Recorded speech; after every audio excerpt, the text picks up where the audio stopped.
কেউ যদি আল্লাহ রাব্বুল আলামিনের কাছে ক্ষমা পেতে চায়, আল্লাহ রাব্বুল আলামিন বলছেন নবী আপনি জানায় দেন ওই বান্দার জীবনে একসাথে দুইটা জুটি লাগবে। এইটা তার জীবনের বেজ হবে, এইটা তার জীবনের এক হবে, এইটা তার জীবনের পাত্র হবে। আল্লাহ বলছেন নবী জানান ওই বান্দা যদি ক্ষমা পেতে চায় তাহলে তার ঈমান এবং নেক আমল লাগবে। ঈমান আর নেক আমল না থাকলে তার পাত্র নাই, যেই পাত্রর মধ্যে তার আটকায় থাকবে তার বেজ নাই। আল্লাহ কোরআনে বলছেন নবী জানাই দেন ওয়াদাল্লাহুল্লাযীনা আমানু ওয়া আমিলুস সলিহাতি মিনহুম মাগফিরাতাম ওয়া আজরান আযীমা। আল্লাহ বলছেন নবী জানায় রাখেন আপনার আল্লাহ কখনো ইন্নাকা লা তুখলিফুল মিয়াদ, আল্লাহ কখনো ওয়াদার ব্যতিক্রম করেন না, কিন্তু সেই আল্লাহ ইমানদারের সাথে ওয়াদা করতেছেন। কেননা মানুষের তবিয়ত, মানুষের স্বভাব হচ্ছে এক মানুষ আরেক মানুষের সাথে ওয়াদা করে কিনা? আপনারা ওয়াদা করেন। আপনার ছেলে ছোট্ট বাড়ির থেকে যাওয়ার সময় বলছে আব্বা বাজার যা করো না করো আমার জন্য একটা বিস্কুটের ফাইল আর একটা ললিপপ নিয়ে আসা লাগবে। এত বাজার করছেন, বাজারের ঠেলায় ভুলেই গেছেন, সন্তানকে বলছেন বিস্কুট আনবে না ললিপপ। বাড়ির কাছে আসার পরে মনে হয়েছে হায় হায় ললিপপ আনতে তো মনে নাই। এরকম হয় কিনা? বউয়ের সাথে বিরাট সম্পর্ক, মোহাব্বত, একদিন বেশি বেশি মোহাব্বত বাইরে গেছে, বউয়ের প্রতি টান অন্যরকম উঠে গেছে। আপনি বউয়ের প্রতি খুশি হয়ে বলছেন তোমার বউ হাতটা দেখি, হাত দেখছে, হাত দেখে চিকন একটা চুরি হয়ে গেছে, চিকন বিয়ের সময় 10 বছর আগে গড়ায় দিয়েছিল। বলছে তোমার চুরিটা চিকন হতে হতে কেমন লাগে দেখতে, এবার খালি ধান উঠুক, এবার খালি হাতে টাকা আসুক, আর চিকন চুরি না, তোমার নিয়ে কিশোরগঞ্জ যাবো, এই চুরি ভাঙ্গায়া আদা ভরি আর ওর সাথে লাগাই দিয়া আল্লাহ মাসালে মোটা একটা চুরি তোমারে বানাই দিব। হঠাৎ করে কে জানো না রে খবর দিছে চুরি যে বইয়েরটা বানাবি সোনা 22 ক্যারেটের ভরি নতুন করে কত হয়েছে জানিস নাকি? কই কত? 2,24,000। এই কথা শোনার পরের থেকে জীবনে আর বইয়ের হাতের দিকে তাকায় না। আছে না নাই? আল্লাহ বলছেন রব্বুল আলামিন তোমার সাথে এরকম ওয়াদা করেন না। আল্লাহ তোমার সাথে ওয়াদা করছেন ওয়াদাল্লাহুল্লাযীনা আমানু ওয়া আমিলুস সলিহাত। তোমাদের মধ্যে যারা ঈমান আনবে, আল্লাহ ওয়াদা করলেন ওই ঈমান আনার পরে বসে থাকবে না, ওই ঈমানের সাথে আমলে সলে করবে। আল্লাহ বলছেন ওই আমলে সলে যদি করে মিনহুম মাগফিরাতাও ওয়া আজরান আযীমা, আমি রব্বুল আলামিন তাকে অটোমেটিক ক্ষমা করব, আর আমি রব্বুল আলামিন তাকে আজরান আযীম তথা জান্নাতে আমার সাথে দিদার দিয়ে দিব। এখন এখানে যারা আছি আমরা সবাই চিন্তা করছি হুজুর এ আবার নতুন কথা কি হলো? ঈমান আর আমলে চলে তো জানা কথা, হাজার হাজার বার শোনা কথা, ঠিক না? কিন্তু এর মধ্যেও কঠিন গভীর কথা আছে। ঈমানদারের ব্যাড কনসেপ্ট অথবা না জানা কনসেপ্ট। ভাই ঈমান তো বুঝলাম, আমলে চলে কাকে বলে? ওই নামাজ রোজা হজ যাকাত করি না নাকি, ওইটাই তোমার জন্য আমলে চলে, তাই তো নাকি? ভালো করে বুঝেন, ঈমানের সাথে নামাজ রোজা হজ যাকাত আপনার আমলে চলে, কিন্তু এটাই একমাত্র আমলে চলে নয়। আপনি যদি মনে করেন নামাজ রোজা হজ যাকাত দ্বারাই সব গুনাহ মাফ হবে, হয় নাই। আপনার বুঝটা একটু শুধরানো লাগবে। ইয়াংরা, তরুণরা উত্তর দাও তো ভাই, তোমাদের এলাকায় প্রাইমারি স্কুল হাই স্কুল আছে নাকি ভাই? ওই প্রাইমারি স্কুল হাই স্কুলে ঢোকার জন্য সকালবেলা নির্ধারিত টাইম আছে না নাই? ওই স্কুলের জন্য ড্রেস কোড আছে না নাই? ওই স্কুলের জন্য পরীক্ষা দেওয়ার পরে 5 নম্বর নির্ধারিত আছে না নাই? এখন আপনার স্কুলে ঢোকার টাইম সকাল 8:30। এক ছেলে বলছে অত সকালে আমার ঘুম ভাঙবে না, শীতের দিন আমার যখন ঘুম ভাঙবে আমি তখনই যাব। কোনোদিন 9:30, কোনোদিন 10টা, চলবে? ওই ছেলে বলছে আমাদের স্কুলের ড্রেস হচ্ছে সাদা শার্ট কালো প্যান্ট। বলছে যাদের বাপের টাকা পয়সা নাই তারা এক সাদা শার্ট আর কালো প্যান্ট পরে যাবে। আমার লাল আছে, হলুদ আছে, শার্ট আছে, প্যান্ট আছে, জুব্বা আছে, পাঞ্জাবি আছে, ফতুয়া আছে, টি শার্ট আছে, আমার যেদিন যেটা মন চাই সেদিন সেটা পরে যাব। হবে তো? না, বলবেন না। স্কুলের একটা ড্রেস কোড আছে। ওই ছেলে পরীক্ষা দেওয়ার পরে পাইছে 20, কিন্তু আপনার পাস মার্ক 33। ও বলতেছে যেইগুলা ছেলে পেলে 33 পাগ্গার না পাগ্গা, আমার 20এই পাস মার্ক। হবে? মাথার মধ্যে ঢুকায় নেন। নবী বলছেন তুমি আমলে সলেকে নামাজ রোজা মনে করতেছো, ভুল মনে করো না। বুনিয়াল ইসলামু আলা খামসিন, ইসলামের একটা বেনা আছে, ইসলামের একটা ভিত্তি আছে।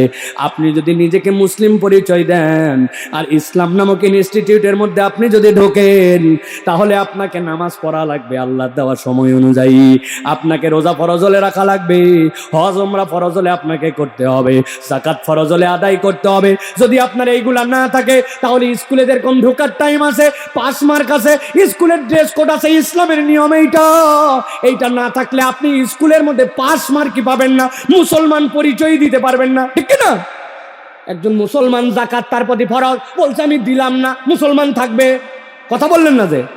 বলছে কিসের হজ? ওই হজ করা তো পিকনিকের মতো, অতএব দরকার নাই হজ করার, আমার এই টাকা অন্য জায়গায় প্রয়োজনে দান করব, ঈমান থাকবে না।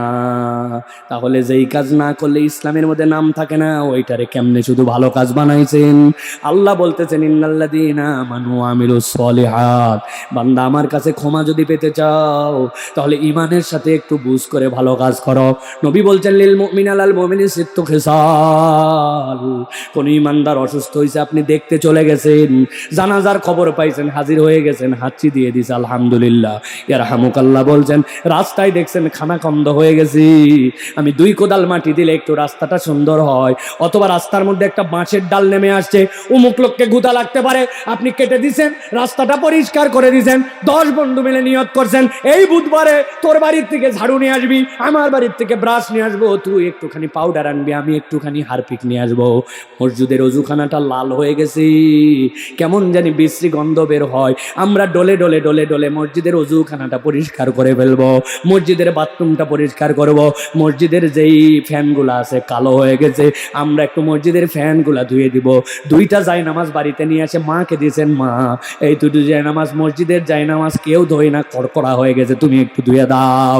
এই যে আপনি আপনার ইমানের মূল দায়িত্বের বাইরে ছোট্ট ছোট্ট করে ভালো কাজ করেন, আল্লাহ বলছেন বান্দা যখন ইমানের সাথে নেক কাজ করতে শুরু করে, আপনি নবী জানায় দেন মিনহুম মাগফিরাতাও ওয়া আজরান আযীমা, আমি আমার বান্দাকে এই কারণে মাফ করে দেই আর তার জন্য বড় পুরস্কার রেডি রাখি। সুবহানাল্লাহ। তাহলে আমাদের জীবনে ঈমানের সাথে ভালো কাজ যুক্ত হওয়া লাগবে। চাচা আপনি মসজিদে 1:30টার সময় টাইম দেখে ঢোকেন, কথা হলো, আপনি বলেন আমি অবসর কোনো কাজ নাই, আপনি আমি 10 মিনিট 20 মিনিট ধরে আল্লাহর কাছে মাপ চাইছি, আল্লাহ আমার নবী শিখাই দিয়ে গেছেন তুমি একটা ছোট্ট দোয়া মুখস্থ করো, সাইয়্যিদুল ইস্তিগফার, ঈমানদার মাত্র তোমার, তুমি যদি ফজরের পরে আল্লাহর কাছে বলো ওই দিন মাগরিবের আগে মারা যাও, আল্লাহ তোমাকে বিনা হিসেবে জান্নাত দিবেন। মাগরিবের পরে যদি পড়ো, ওই দিন ফজর হওয়ার আগে যদি মারা যাও, আল্লাহ তোমাকে বিনা হিসেবে জান্নাত দিবেন। 60 বছর 70 বছর বয়স হয়ে গেল, দুনিয়া ফাটায় ফেললাম, কত কিছু আমার জানা আছে, কিন্তু আল্লাহুম্মা আনতা রাব্বি লা ইলাহা ইল্লা আনতা খালাকতানি ওয়া আনা আবদুকা ওয়া আনা আলা আহদিকা ওয়া ওয়াদিকা মাসতাতা'তু আউযু বিকা মিন শাররি মা সানাতু আবু লাকা বিনি'মাতি আলাইয়া ওয়া আবু বিযামবি ফাগফিরলি ফাইন্নাহু লা ইয়াগফিরুয যুনুবা ইল্লা আনত। আল্লাহর কাছে এই ছোট্ট দোয়াটা শিখারও চেষ্টা করি নাই, পারি নাই, বাংলাটাকে জানারও চেষ্টা করি নাই, অথচ গুনাহ দিয়ে আমলনামা ভরা, জান্নাতেও যেতে চায়, ক্ষমা চাওয়ার সময় নাই। কথা বলেন ভাই, কথা কি রাগ করতেছেন আপনারা? হুজুরের কাছে আসছে, হুজুর 100 টাকা হাদিয়া দিয়া হুজুর দোয়া করবেন আমার বাচ্চার জন্য। আরে হুজুর কি কন্ট্রাক্টর নাকি? হুজুরের দোয়া কবুল হতেও পারে না পারে, তোমার বাচ্চার জন্য কি দোয়া করবে হুজুর জানে না। কিন্তু এমন বাপ জীবনে ওই সন্তানের জন্য সিজদায় পড়ে যায় নাই, আল্লাহ আমার সন্তানটাকে মানুষ বানাও, আমার সন্তানটাকে আলেম বানাও, হাফেজ বানাও, কারি বানাও। সিজদায় আধা ঘন্টা পড়েছিল, চোখ দিয়ে রক্ত বের হওয়ার মতো হয়েছে, বাচ্চার জন্য কাঁদতেছে। জুম্মার দিনে মসজিদ থেকে আসরের নামাজের পরে বের হয় নাই।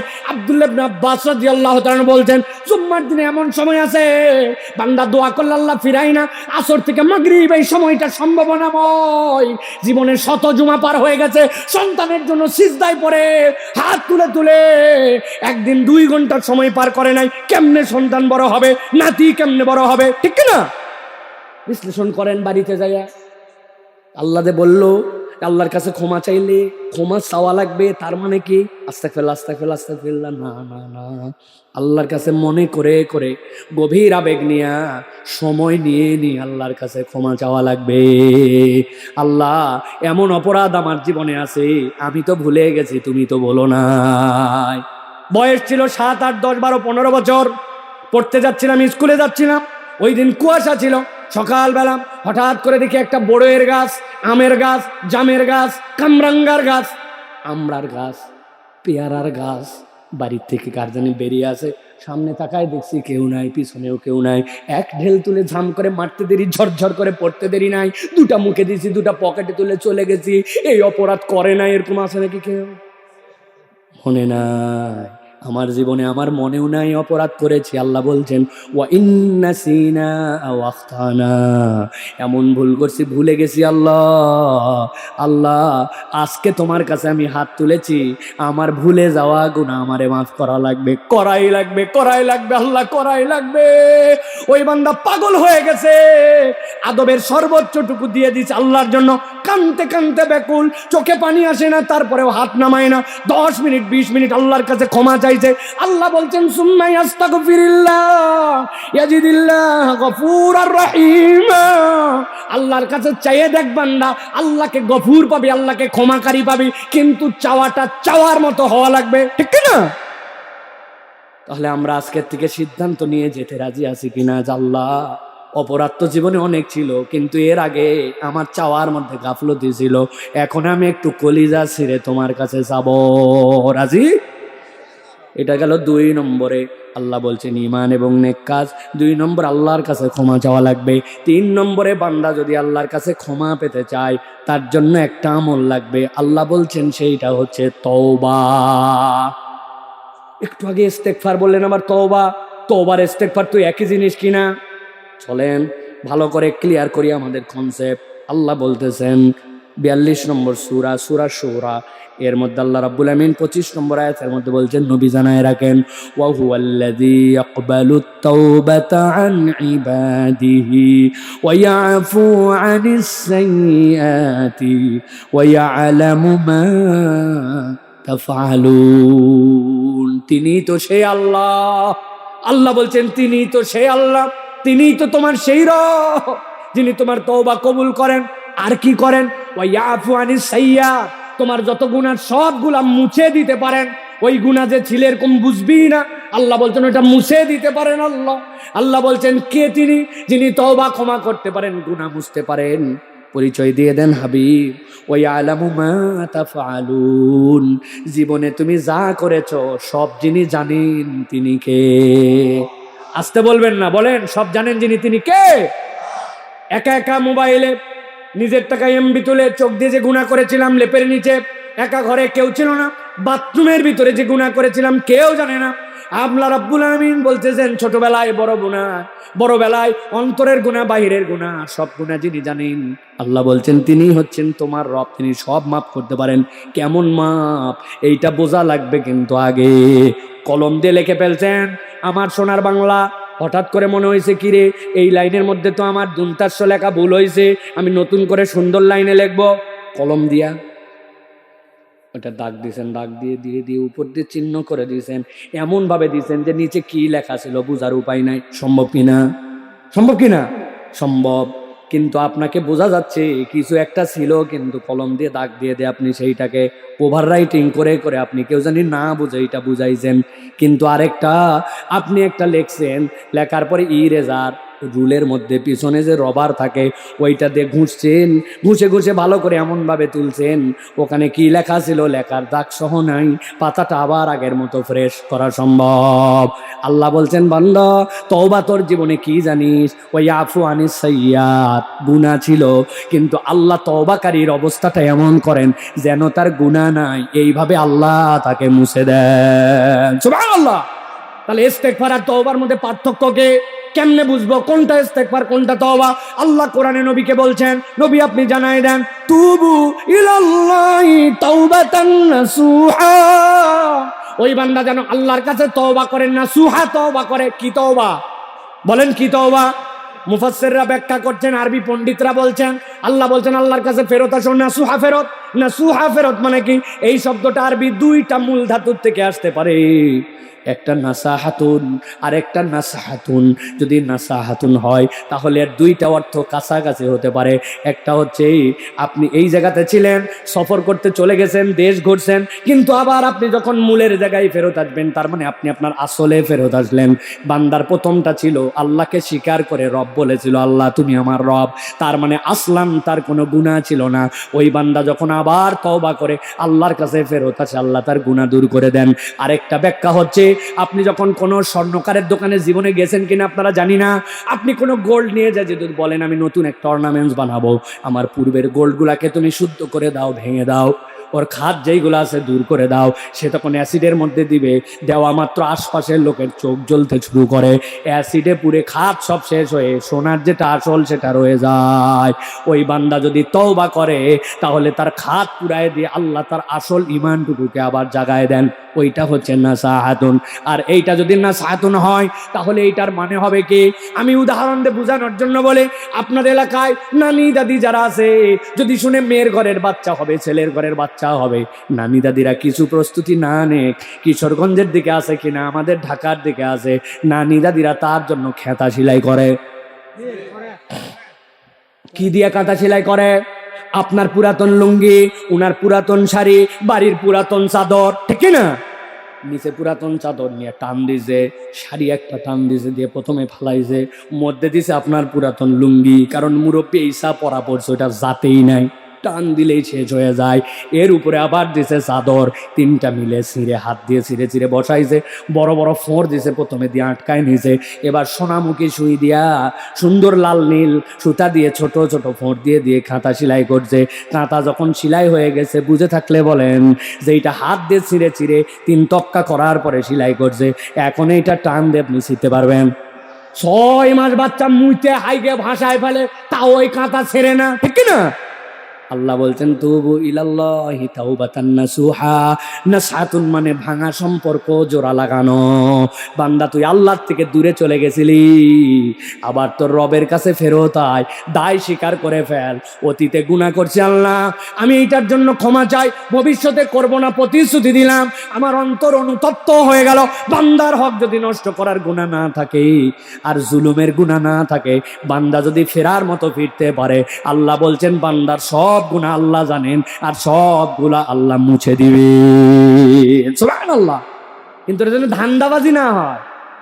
আসিতেছে নির্বাচন, দেখবেন আগামীতে আমি কি পরিমাণ ভালো মানুষ হই। পরীক্ষা নেওয়া হয়ে গেছে 50 বছর, ঠিক কিনা? 2 নম্বর মিথ্যা প্রতিশ্রুতি, মিথ্যা ইশতেহার। ওই পরিবর্তনের তওবা কি জন্য? ওটা আল্লাহর জন্য না, ওটা জনগণের জন্য, ঠিক না? সুতরাং জনগণের তওবা না। আব্বার কাছে ধরা পড়ছে, বলছে তোর মুখের মধ্যে লেবুর পাতা কেন? বলছে আমি বিড়ি খাইনি। আরে তোকে বিড়ি খাওয়ার কথা কে জিজ্ঞাসা করে, তুই লেবুর পাতা কেন? তো বলছে আর জীবনেও খাবো না। এটা কার জন্য? আব্বার ভয়ে, আল্লাহর ভয়ে না, ঠিক না? এখন আপনার তওবা যদি এরকম ধান্দাবাজি তওবা হয়, তাহলে তওবা হয় নাই। ওই জন্য আল্লাহ বলছেন, এমন শব্দ আল্লাহ দিচ্ছেন নাসুহা, পুরায়া বিশুদ্ধ করে তুমি আসলান, আল্লাহর কাছে ফেরত আসার মতো আসছো, আল্লাহর জন্য তওবা করছো, আল্লাহকে ভয় করে করছো। 2 নম্বরই না, ধান্দাবাজি না। আল্লাহ বলছেন এই ভাঙা সম্পর্ক জোড়া লাগালে আল্লাহ তোর জীবনের সব গুনাহ মাফ করে দিবেন। শোনেন বলেন।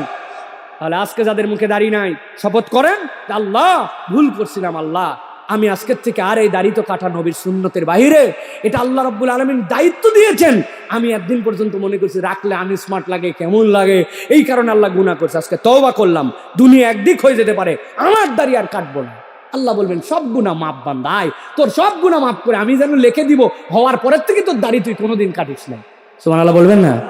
কিন্তু আপনি যদি এখনো ধান্দাবাজি করেন, চালাকি করেন, চালবাজি করেন, সামনে বিয়ের কথাবার্তা হচ্ছে, খালি বিয়ে হোক, দাড়ি রেখে দেব, একবার খালি হজ করে আসি, এমন ভালো হওয়া হবো, দেখিস এই রোজা থেকে নামাজ ধরছি না ধরছি।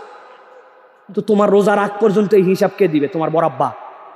হ্যাঁ, তোমার এই বাকি 1.5 মাসের হিসাবটা, এই শাওয়াল জিলকদের হিসাব কে দিবে? হ্যাঁ, রজব শাবানের হিসাব কে দিবে? কে? ওই আল্লাহকে বলবেন আল্লাহ ওগুলো আমি বুঝি না, ওগুলো বাদ দাও। নাকি চলবে এরকম ধান্দাবাজি? চলবে ভাই, কথা বলেন না কেন?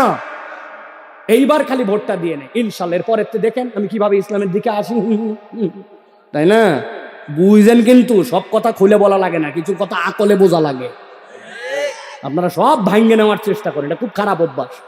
এই জন্য প্রিয় ভাইয়েরা, আমাদেরকে তওবা করে আল্লাহর কাছে ফেরত আসতে হবে। আর কোনো টাইম নাই, আজকেই টাইম আমার আল্লাহর কাছে ফেরত আসার মতো আসতে হবে, ঠিক কিনা? তুমি এশার নামাজ পড়ে আসো নাই, ফজর পড়বে না, এই ওয়াজের লাভ কি? লাভ কি বলেন?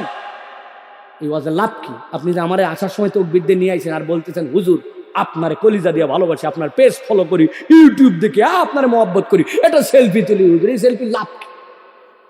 যদি আল্লাহ রাব্বুল আলামিনের জন্য আপনি ডেডিকেট নয়, তওবা করবো ইনশাআল্লাহ। ইনশাআল্লাহ। এটা গেল 3 নম্বর। 4 নম্বরে, এটা একটা মহা সুযোগ।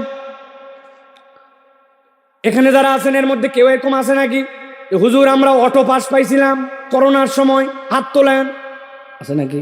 থাক বাবা, হাত তুলো না তুমি।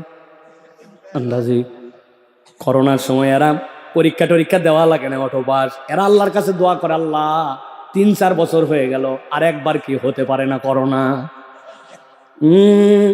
অটো পাস এটা খারাপ কিছু না, পরিস্থিতির কারণে তাদেরকে এটা নিতে হয়েছিল। কিন্তু প্রিয় ভাইয়েরা, আল্লাহ বলছেন বান্দা ক্ষমা লাভের জন্য ঈমান আর নেক আমল, ক্ষমা লাভের জন্য ইস্তেগফার, ক্ষমা লাভের জন্য তওবা। কিন্তু ঈমানদারের জীবনে ক্ষমার জন্য একটা অটো পাস আছে। সুবহানাল্লাহ বলবেন না? আল্লাহ রাব্বুল আমিন কোরআনে বলছেন ইন্নাল্লাযীনা ইয়াখশাউনা রাব্বাহুম বিল গায়ব লাহুম মাগফিরাতুন ওয়া আজরুন কাবীর।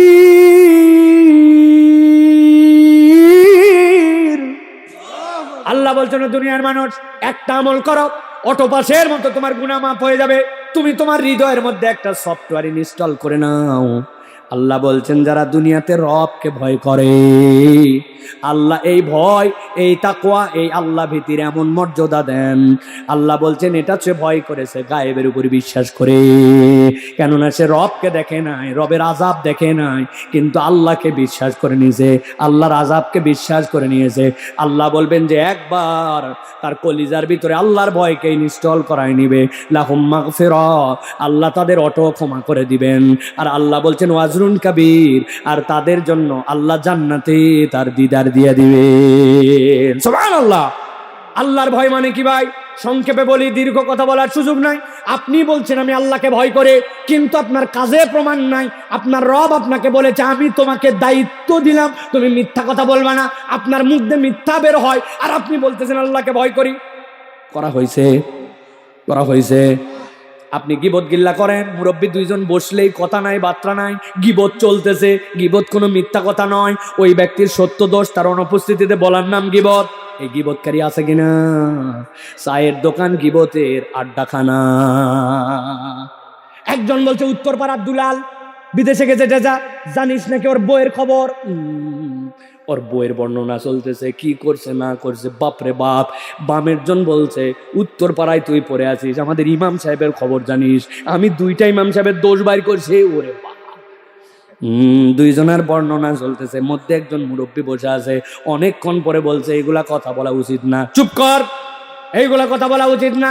তবে না বলেও পারি না, আল্লাহ মাফ করুক, তোদের 2 জনের কথাই ঠিক। বোঝেন নাই না? কেইসা চালাকের চালাক, কেইসা সিটিং বাজের সিটিং বাজ। কেমনে তাহলে সে নিজেও কি বেতে জড়ায় গেল? আমার মা বোনেরা 2 জন এক জায়গায় হলে 3 নম্বর মহিলা ছাড়া কথা না বললে উনার ভাত হয় না। আর বলো না যে দোকানদারটা আছে না মোরের, কি ভালো রে ভাই এই লোক। কাপড় কিনতে গেছিলাম, কি ভালো এলো। সোনো কসমেটিক্সের দোকান, ওরে আল্লাহ এরকম লোকই হয় না। দুনিয়ার সব পুরুষ ভালো, খালি একটা আল্লাহ সৃষ্টি করছে যেটা খারাপ, এটা উনার স্বামী। ঠিক না? দুনিয়ার সব পুরুষ ভালো বানাইছে, আর উনি উনার বান্ধবীর কাছে, আশপাশের কাছে স্বামীর নামে দুর্নাম করে। আপনি কপাল পোড়া নারী, আল্লাহর কাছে আপনার হিসাব বরাবর করা লাগবে, ঠিক না? আবার অনেক পুরুষ আছে এরকম, দেখবেন দুনিয়ার সব মহিলা ভালো, খালি উনার বউ উনার চোখে ভালো লাগে না। কোন দুঃখে যে আমি বলে বিয়ে করছিলাম। কোথাকার বাজে কথাবার্তা তুমি বলো। অল্প একটুখানি দোষ ত্রুটি আসলেই তাকে গালাগালি করো, এটা পুরুষের চরিত্র হবে না। আল্লাহ বলছেন ব্যাখ্যা করার সুযোগ নাই। মাওয়াদ্দাতাও ওয়া রাহমা, এইটার ব্যাখ্যায় মুফাসসিররা দিস্তা লিখছেন। একদল মুফাসসির বলছেন মাওয়াদ্দাতাও ওয়া রাহমা, মাওয়াদ্দা মানে যৌবনকাল। আল্লাহ রাব্বুল আমিন যৌবনের তাড়নায় এক সময় দুইজনের মধ্যে মহব্বত রাখেন, আর রহমাটা শেষ বয়সে হয়ে যায়, জৈবিক চাহিদা নাই, কিন্তু একজন আর একজনের মুখাপেক্ষী বানায় দেন। আল্লাহ বলছেন কোন আল্লাহ তোমাকে এই কালেও ভালোবাসা দিলেন, ওই কালেও ভালোবাসা দিলেন, অথচ স্ত্রীর নামে দুর্নাম, স্বামীর নামে দুর্নাম, পিছনে কথা বলা। আল্লাহ বলছেন তোমার আল্লাহ ভীতি হয় নাই। আল্লাহ ভীতি মানে আল্লাহ যা করতে বলেন তাই করা লাগবে, ঠিক না? তাহলে ফজরের নামাজ বাদ দিলে আল্লাহ ভীতি হয় তো না? হয় না? ভালো করে বুঝে বলেন, কিন্তু হয় না। 29শে রমজান পর্যন্ত মহিলার পর্দা ঠিক আছে, ঈদের দিনে মহিলার ঘোরাফেরা দেখলে মাথায় খারাপ। এলাকায় নাই 3 পিস, 5 পিস, অন্যদিন হিজাব, 3 পিস। কি 3 পিস? যা বলে হুজুর তাই ঠিক বলেন আপনার। দেখা যায় 3 পিস বলে, কিন্তু 3 পিস তো নাই, নিচে 1 পিস, উপরে 1 পিস, আরেক পিস কই? ওটা ওড়নার মতো পেঁচায় পিছন দিকে ঝুলাই দিয়েছে, ওইটা পিসের মধ্যেই পড়ে না। তাহলে আপনি মা রমাজানের 29-30 পর্যন্ত কোন আল্লাহকে ভয় করলেন, আর ঈদের দিনে আপনি কোন আল্লাহকে ভয় করলেন না? আপনি পূর্ণ ইমানদার হতে পারেন নাই, অটক আল্লাহর ক্ষমা আপনার নসিবে নাই। অন্য সময় বোরকা, কিন্তু বিয়ের দাওয়াত পালে মাথা খারাপ, এমন ড্রেসআপ, এমন গেট আপ। এরকম মহিলা এলাকায় আছে না নাই? কাদের বাড়িতে আছে হাত তোলেন? আছে।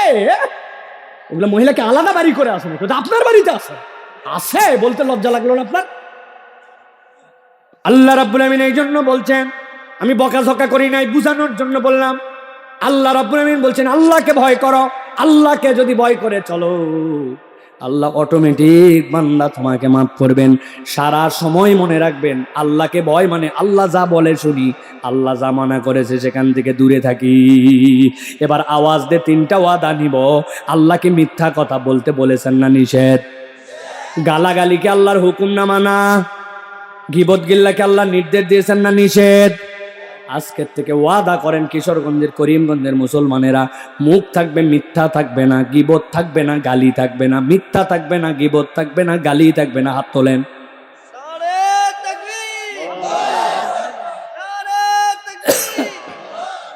ঠিক আছে, মাশাআল্লাহ মাশাআল্লাহ, ঠিক আছে। চলেন আমরা শেষের দিকে চলে আসি প্রিয় ভাইরা।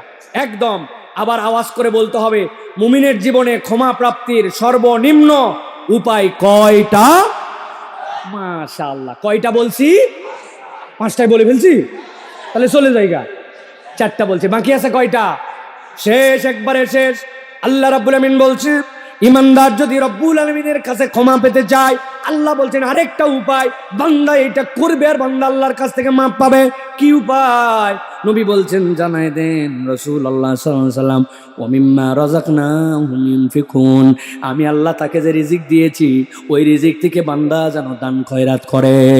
বান্দা যদি দান খয়রাত করে, আল্লাহ রাব্বুল আলামিন বান্দার গুনাহ খাতা মাফ করে দেন। সুবহানাল্লাহ। কিন্তু ইমানদারের চরিত্র কেমন হয়েছে? আল্লাহ কোরআনে বলছেন ওয়াসিররু কাওলাকুম আও ইজহারু বিহি ইন্নাহু আলিমুম বিযাতিস সুদূর।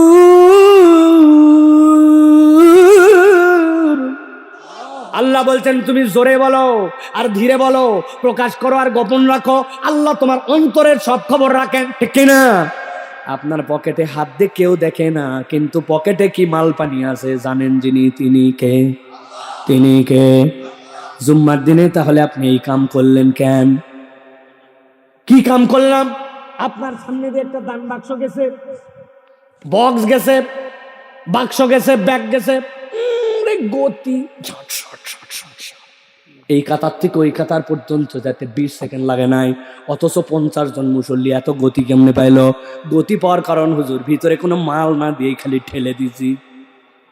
কথা বললেন না? যে আপনার মসজিদে 100 জন মুসল্লি সর্বনিম্ন জুমার দিনে যদি 20 টাকা করে দিত, 2000 টাকা হতো, 4 জুমা মিলে 8000 টাকা হতো, মসজিদ চালানো নিয়ে চিন্তা হতো না। 200 জন মুসল্লি আপনার ডবল টাকা হয়ে যেত। আপনার যদি 500 জন মুসল্লি হয়, কিন্তু জুমার দিনে গুনে গানে দেখা যায় 2 টাকারও নোট আছে, 1 টাকারও নোট আছে, আবার সেরা কতগুলাও নোট আছে, কিন্তু মুসল্লি ছিল 200 জন। আপনার এলাকায় আছে না নাই?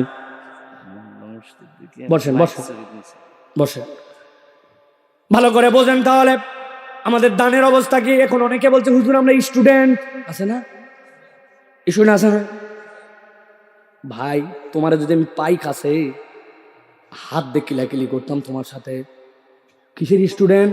তুমি না একদিন চা খাওয়ার জন্য বন্ধুর সাথে দোকানে গেছিলা, দূরের থেকে ওই বন্ধু আসছে, চা খাইছে, বিস্কুট খাইছে, এরপরে কি খাইছে আর বললাম না, চা পান টান কিশোরগঞ্জের যান। সাথে সাথে উনি বলছে দোস্ত আজকে আমি টাকা দেবো, আমার এলাকায় তুই আসছিস, টাকা দিবি মানে খবরদার মানি ব্যাগে হাত দিবে না, আমি দিব আমি দিব আমি দিব, ধাক্কা ধাক্কি গুতাগুতি আছে না নাই? শেষে দোকানদার বলছে তোরা 2 জনই দে। আপনি ওই সময় ছাত্র থাকেন না, মোবাইলে এমবি ভরানোর সময় ছাত্র থাকেন না, কিন্তু মসজিদে গেলে আপনার কলিজা শুকায় যায়, 20 টাকা মসজিদে আপনার বের হয় না, ঠিক না? মুরব্বী কয় আমি বেকার, কয় টাকার পান খান, কয় টাকার সুপারি খান, হিসাব করেন আপনি। বগলের মধ্যে টাকা রাখতে রাখতে টাকা গন্ধ বানায় ফেলছেন আপনি, কবরে নিয়ে যাবেন টাকা। জুমার দিন 20 টাকা যে দিতে পারে না সর্বনিম্ন, এইটা মুসলমানের দপ্তরের নাম না থাকা ভালো। তার বাংলাদেশের হিসাবে উপরে দিতে পারেন আপনি 100 200 500, সেটা আপনার ব্যাপার। মিনিমাম বাংলাদেশের সামাজিক স্ট্যাটাস যেটা 20 টাকা অন্তত দেওয়া উচিত কিনা বলেন বলেন বলেন। দিছেন আপনারা? আগামী জুমার থেকে আমল করেন। আল্লাহ নবী বলছেন মান বানা লিল্লাহি মাসজিদান বানাল্লাহু লাহু বাইতান ফিল জান্নাহ। এই একটা নিরাপদ দান, যেখানে দান করবে যে আল্লাহ তার বদলে জান্নাতে তার ঘর বানাবে। সুবহানাল্লাহ। শুধু এইটুকু নয়, যেখানে সুযোগ পাবেন সেখানে দান করে। দান করবে কি? হুজুর তো বলছে উল্টা এলাকার মসজিদের মাইক চুরি করে নিয়ে গেছে। চিন্তা করছেন আপনি? আল্লাহ, সমাজ কোথায় চলে গেল যে মসজিদের মাইক পর্যন্ত চুরি হয়ে যায়? এই সমাজ ইসলামী আইন ছাড়া পরিবর্তন সম্ভব নয়, সম্ভব নয়, কোনোভাবে আপনি পারবেন না। ইমপ্লিমেন্টেশন অফ ইসলামিক ল, এটা যদি 5টা বাস্তবায়িত হয়ে যায়, সমাজ ত্রাসের রাজত্ব হয়ে যাবে, ঠিক কিনা? ওরে বাবারে বাবা, উপজেলা চেয়ারম্যানের ডান হাত আর বাম হাত কাটা হবে আজকে স্টেডিয়ামের মধ্যে। কেন? ওই ডাকাতি করছে, 2 বার চুরি করার পরেও মানে নাই, এই জন্য এখন ডাকাতের বিচার, ডান হাত কাটা বাম হাত। এক উপজেলা চেয়ারম্যানের যদি ঠ্যাং কাইতে পেপারে আসে, বহু লোক বলবে জীবনে উপজেলা চেয়ারম্যান নিতে যাবো না, কারণ আমার অনিচ্ছায় অনেক চুরির দায় আসে যেতে পারে, ঠিক কিনা? তখন লোক খোঁজা লাগবে, ভাই তুই হও উপজেলা, না না এ কামে আমি নাই, ঠিক না? আমাদের হয় না কেন? যত বড় চোর তত বড় পুরস্কৃত হয় আমাদের দেশে, ঠিক না? উনি যত বেশি চুরি করতে পারছে জন্য আস্তে আস্তে উপরে গেছে, নিজ থেকে গমের থেকে শুরু করে কাবি খা, রাস্তা খা, বালু খা, এরপরে দেশ খা, ব্যাংক খা, ঠিক না? প্রিয় ভাইয়েরা, আমাদেরকে আল্লাহ রাব্বুল আমিনের কাছে ক্ষমা পাইতে হলে দান করা লাগবে। ছোট্ট একটা গল্প বলে শেষ করে দিব। নবীজি সাল্লাল্লাহু আলাইহি সাল্লাম একদিন বসে আছেন, নবী করিম সাল্লাল্লাহু আলাইহি সাল্লামের কাছে রুবাইয়া বিনতে মুআউযিজ আসলেন একদিন। আল্লাহ নবীর একজন মহিলা সাহাবী নিয়ে আসছেন কি জানেন? 3টা জিনিস। কয়টা? 2টা কাঁচা খেজুর আর একটা শশা। শশা চেনেন তো? আরবের শশা কালো শশা হয়, ছোট্ট শশা। 2টা খেজুর, একটা সুন্দর করে একটা শশা নিয়ে আসছে। ইয়া রাসূলুল্লাহ, এটা আপনার জন্য হাদিয়া। আল্লাহ নবী এত মহব্বত করে নিয়েছেন, আপনার কাছে কেউ যদি 2টা দেশি খেজুর একটা শশা নিয়ে আসে, কি বলবেন ভাই? এইটা আবার কোনো গিফট আর হাদিয়া হলো নাকি? ব্যাগ কলকাতাকার ইয়ার কি মারতে আসছো তুমি? নবীজি নিয়ে নিছেন। নেওয়ার পরে সাইদিনা বেলালকে ডাক দিয়েছেন, বেলাল আমার যে অর্নামেন্টসে রাখার জন্য আমার অংশ আছে ওইটা নিয়ে আসো তো। অনেকে আমাদের সমাজে বলে আল্লাহ নবী গরিব ছিলেন, নাউজুবিল্লাহ বলেন, বলেন নাউজুবিল্লাহ, জোরে বলেন। নবী গরিব ছিলেন বলে আপনার ইমান হারা হতে পারেন। নবীজি হালতটা গোরাবানা পছন্দ করেছিলেন। আল্লাহ নবী কেমনে গরিব থাকে? আল্লাহ বলছেন আনফালের ভাগ নবীর জন্য 5/1। যেই যুদ্ধ করা লাগে নাই, না যুদ্ধেই মুসলমানরা জিতে গেছে, আল্লাহ নবীর অর্ধেক ভাগ। নবীর কাছে এত সম্পদ, অভাব নাই। আল্লাহ নবীর কাছে এসে বলছে ইয়া রাসূলুল্লাহ, আমাকে একটু ছাগল দান করেন। আল্লাহ নবী ছাগলের পাল দিয়েছেন। 2 পাহাড়ের মধ্যে দিয়ে যাওয়ার সময় পুরা পাহাড়ের মধ্যেটা কালো হয়ে গেছে। সুবহানাল্লাহ বলেন। এক ছাগল জীবনে দান করি নাই, পুরা হায়াতে 70 বছরে নবীর পাল দেখে কালো হয়ে গেছে। নবীরে বলে গরিব, ব্যাককল উম্মত। নবী হালতটা গোড়া বানা পছন্দ করছেন, যা পাইতেন দিয়ে দিতেন। 2 খেজুর, 1 শসা। আল্লাহ নবী ডাক দিছেন বেলালকে, আসার পরে বলছেন, রুবাইয়া তোমার যে পাত্র আনতেন ছেলে পাত্রটা দাও। আল্লাহ নবী হাত দিয়ে তুলে পাত্রের মধ্যে দিছেন, যা সোনা উঠছে সবগুলা পাত্র ভরায় তাকে ফেরত দিয়ে দিছে। সুবহানাল্লাহ। সবচেয়ে কম দিয়ে সবচেয়ে বেশি কত দেওয়া যায় নবী এটা দেখাই দিছেন। আর তার উম্মত এমন কৃপণের কৃপণ, হার কিপটা, দান খয়রাত তার হাত দিয়ে বেরোয় না। চিন্তা করছে আমার কামাই, আমার রুজি, কবরে কিচ্ছু যায় না। আপনার কাফনের কাপড়টাও আপনার না। অনেকে মনে করে হুজুর মাইয়েত খালি কাফনের কাপড় নিয়ে যায়। যে একটা গজল বাড়ি করছে না, যে কাফনের কাপড়ের পকেট নাই, বলছে না একটা গজল আছে না, এরকম গজল। আরে কাফনের কাপড়ও তো আপনার নেই, এটা দুনিয়ার মানুষের লজ্জা পাবে, এই জন্য আল্লাহ বিধান দিছেন যে ওই কাপড়টাতে ঢাকায় তারে বিদায় করে। যদি কাফনের কাপড় ওয়াজিব হতো তাহলে উহুদের যুদ্ধে যে সাহাবী ইন্তেকাল করার পরে তাকে ঢাকার সময় মাথা ঢাকলে পা বের হয়ে যায়, পা ঢাকলে মাথা বের হয়ে যায়, তাহলে আল্লাহ নবী কাপড় ম্যানেজ করে হলেও তাকে ঢাকায় দিতেন। আল্লাহ নবী ঘাস দিয়ে হলেও তাকে ঢাকায় বিদায় করে দিতেন। আল্লাহ নবী তাকে দাফন করে দিয়েছেন। তার মানে কাফনের কাপড়ও আমার সাথী না, এটা মানুষ যেন লজ্জা না পায় এই জন্য ঢাকায় দিচ্ছে। এটা মানুষের জন্য, আমার না। আমার কি, যা দান করে গেলাম আর যা খাইয়ে গেলাম, ঠিক না? তাহলে কেমনে হার কিপন হয়? কিছু পেতে চাইলে দিতে হয়। এটা হচ্ছে একটা এমন ড্রেন, এই মুখের মধ্যে থেকে দিছেন, পেছন থেকে আসবে, আর দিবেন না আটকায় যাবে। আমরা অধিকাংশ এখন গুনে গুনে গুনে গুনে দেই না। অতএব কলিজা বড় করে ক্ষমা পাওয়ার জন্য দান খয়রাত করতে হবে। রাজি আছে ইনশাআল্লাহ? আল্লাহ আমাদেরকে কবুল করেন। প্রিয় ভাইয়েরা, আমরা আবার আজকের পুরো আলোচনা সামারি করব। তবে তার আগে ছোট্ট 2টা প্রশ্ন আছে, এই প্রশ্ন 2টা আমরা ইনশাল্লাহ অ্যান্সার করে তারপর আমরা ইনশাল্লাহ সামারি করে দিব।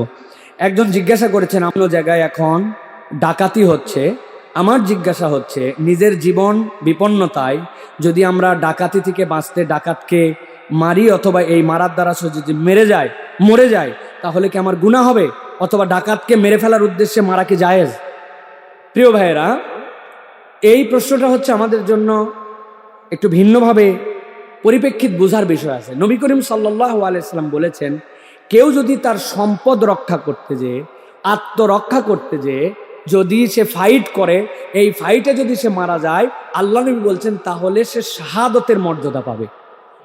মানে আপনার হক ছিল এটা, আপনার ন্যায্যতা ছিল এটা, একজন অন্যায় করে আপনার উপর আসছে, এখন আপনি আপনার নিজেকে হকের পক্ষে থেকে নিজেকে বাঁচানোর জন্য আপনি ফাইট করছেন কিন্তু পারেন নাই, উল্টা আপনি মরে গেছেন।